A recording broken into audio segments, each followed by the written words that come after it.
Hi everyone, we are here at Data Plus AI Summit by Databricks. I'm super excited to be with Raymond from Coinbase and Sally from Como. Super excited to chat with you both about the partnership, but not only just that, machine learning, AI, data engineering, data, a lot of announcements that we've been seeing in this space.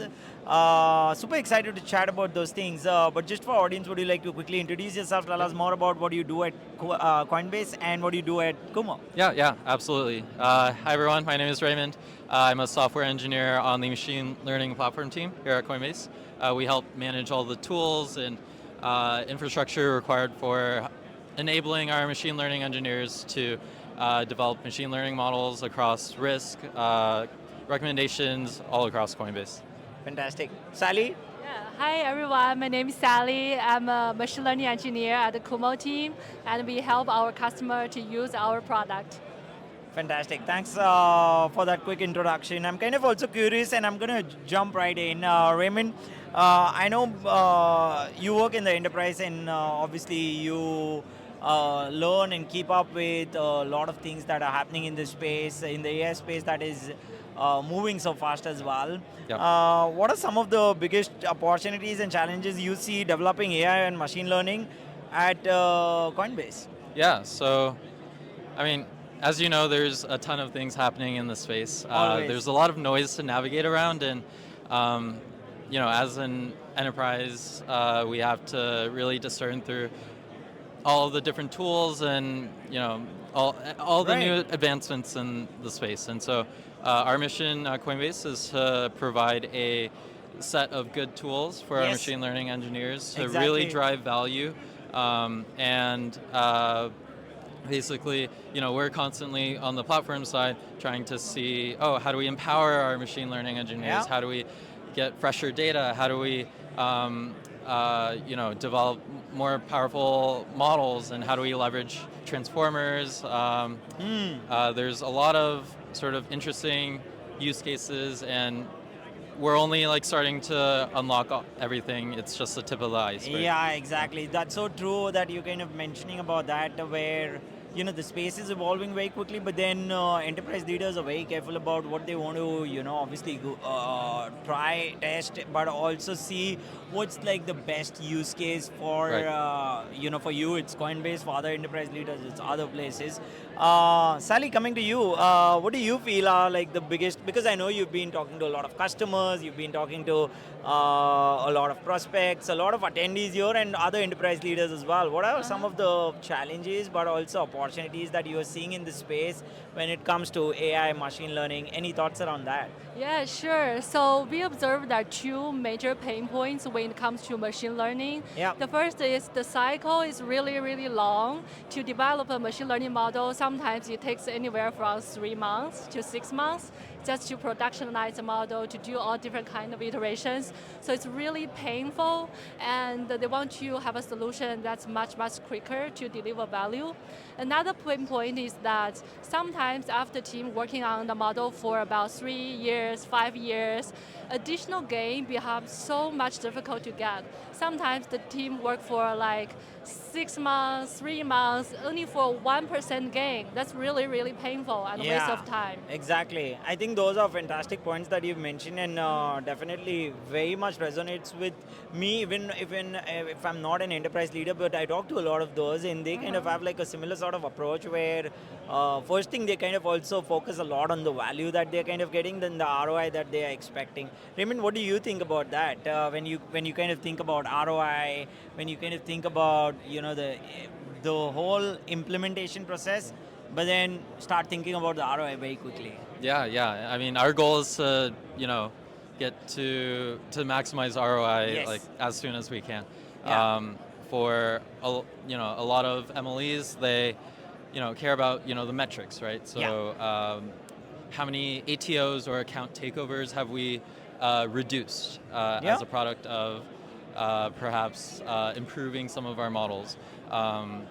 Other things like how much increased revenue have we brought to the platform because we've delivered proper recommendations So true. based on Yeah. what assets they've traded in the past, what they've looked at, and so for us, really understanding ROI and just trying to maximize Yeah, that value it's very is important. super, super important. And what we try to do is we try to cut through all the crap. We try Yeah. to really just focus on what we're good at, and what we're good at is taking the data, evaluating, creating insights, creating features. I love Using tools like Kumo Yeah. to train graph neural networks, so that we're able to predict, say, whether there's one node that is problematic in Yep. some way, or a bad actor. And so leveraging all these tools, just really, really trying to prioritize this ROI is really important. Very for important. us. That's so true, and thanks for sharing that, Raymond. Definitely, I think for enterprise leaders, it's the focus that they have, and if that's the end goal about using it for these reasons, they'll just want to have tools around that and make sure that they are achieving those goals very quickly. So that's fantastic. One more quick question. Obviously, LLMs are getting a lot of attention right now, but what other AI technologies are you keeping an eye on in that you think could be game changer? Any thoughts around that? Now, maybe Sally, you can go first now. Yeah, I can go first. So when it comes to LLM, a lot of companies are building AI agents, Yep. but while they're building it, quickly they will come to a pain point. And the pain point is sometimes the AI agent need to be powered by a predictive model. For instance, you are building a sales agent, you want to know which leads are most likely to convert, right? Because you do not want to spam your potential leads. You want to know predictively who are likely to convert. So what powers that prediction is usually a predictive model. So I think something that has been go under notice is like how well your model can power your prediction. So to Right. build a great AI agents, we actually need great models to power our agents. I think Kumo is also great for that. It's like Nice. if your agent, they can know like who is likely to convert, who is interested in what, your AI agent can actually deliver the impact you want to deliver. Yeah, that's fantastic. Thanks for sharing that. Raymond, what do you think about it? Yeah. So the question was about what sort of technologies and Yep. other tooling we're looking. Other than LLMs kind of getting all the traction, Yeah. what do you think about in the AI technology? What's next? That's kind of will be the next big thing, Yeah. or where do you see the space evolving? Yeah, I mean, to plug maybe Kumo one more time. Yay! Nice. Graphs are great for a lot of things, and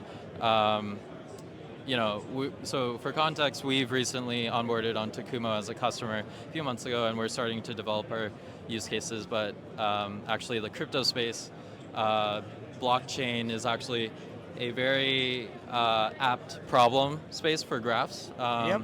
You have these massive amounts of data, these wallets, these transactions that can be modeled as edges Yep. in between, different wallets. And there's many use cases across that graphs can solve for risk. Yep. And anti-money laundering Yep. on the recommendation side. And so all these insights that we can glean from graphs, and we're really excited with what we can do with Kuma in the coming months as we sort of onboard more use cases. That's a great one, and definitely if that is where it kind of goes back to what we kind of discussed about as well, where enterprise leaders are very smart in terms of what they are looking at and what they're focused on. And if Kumo is kind of doing that job for you, you'll definitely be working on it. And looks like you all are pretty much into the game with Kumo, and it's kind of helping you all to get to the next level as well. That's How right. do you feel about it, Sally? Because you've been, I know you talk to a lot of enterprise leaders. How good does it feel to be, in that space where you all have such great enterprise companies that you all work with?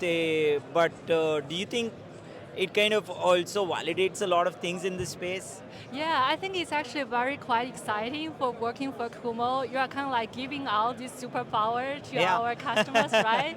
Because they can now build models so much faster than before. So previously it may take 3 months, 6 months, a whole engineering team.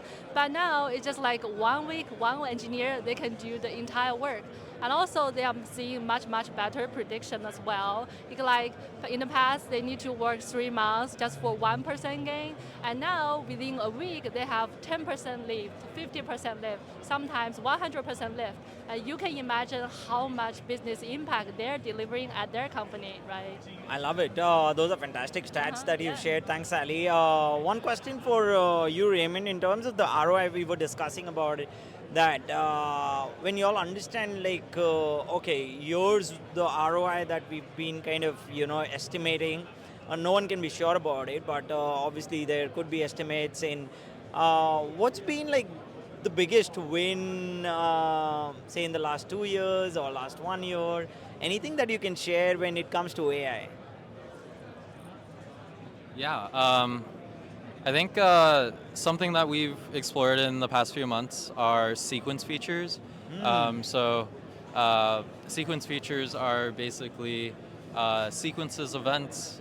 You can think of them as sort of signing on to the Coinbase app and then proceeding to buy an asset, Yep. sell the asset, Yep.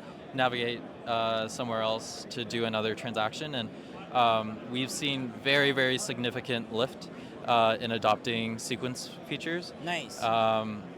And we're very excited to continue exploring implementation across both risk and our recommendations.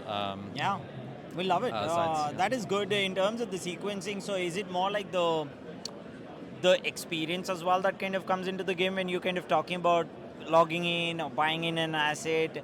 That is like a sequence itself, right? Yeah, so that's a sequence in itself, which we build using our feature platform. Yeah. Our feature platform, then what it does is it passes it Yep. along to the model, and from there it's able to capture the richness of the sort of user session. At the end of the day, that's exactly what a sequence is. It's just a collection of events. Yep. We found that it's really been super impactful to the point where it really is in the top 10 features Yep. with respect to feature importance. Yes. That we Yes. found. But of course, like we employ many different techniques. So feature engineering with sequence features has been an extremely Yep. useful tactic. But then with Kumo as well, we're able to avoid having to do feature engineering as a whole, and that seems to be an extremely promising strategy as well. Yeah, that's fantastic. Just on this itself, one quick follow-up question. So how do you kind of keep the balance between the buy and the build, right? Yeah. That's something I kind of always love asking the enterprise leaders as well, because sometimes building in-house can take a lot of time, Yeah. a lot of energy, a lot of resources, and Sure. if you fail, you have to just start over again or look out for tools then. So how do you kind of balance that out? Yeah, and that's a really great question, and I think something that we've really thought a lot about. Yeah. The approach that we've adopted is, we are a small team of around 8 platform engineers for all of machine learning at Coinbase. We really need to do what we do best, and that's really working with our MLEs, trying to help them, on the platform side. Yep. And so, for us, the logic is almost, should we put like an engineer, half an engineer's worth of time to build out, say, this, for example, to leverage PyG and develop a whole framework? Or is it better to leverage sort of the expertise of Exactly. A company? And so in the past few years, we've really adopted this buy approach, and Yes. it's really helped us really have tremendous impact. We're able to build a lot more. We're able to produce a lot of this ROI. Yep. And yeah, it's just at the end of the day, like, we do what we do best. Yeah, exactly. And we, let the experts do what they do best as well. I love it. I love it. This is something which resonates with me very well again because I talk to a lot of leaders and they have kind of similar approach as well where it depends on a lot of things. It's not only just about building it in-house, but the team size. Is it worth going in, having so much of energy put into, resource that is available outside and we can fast and get our work done very quickly. So that helps a lot. One last question for both of you. If folks want to reach out, learn more about what you're doing at Coinbase, just follow your journey as well.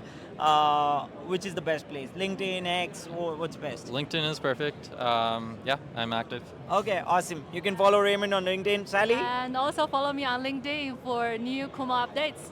Awesome. This is great. Such a pleasure chatting with both of you. Thanks for taking the time out and appreciate all the great work that you all are doing. Thank you, you so Sally. much. Thank Thanks, you, thank Raymond. you. Thank you. Thank you, everyone, for joining us today.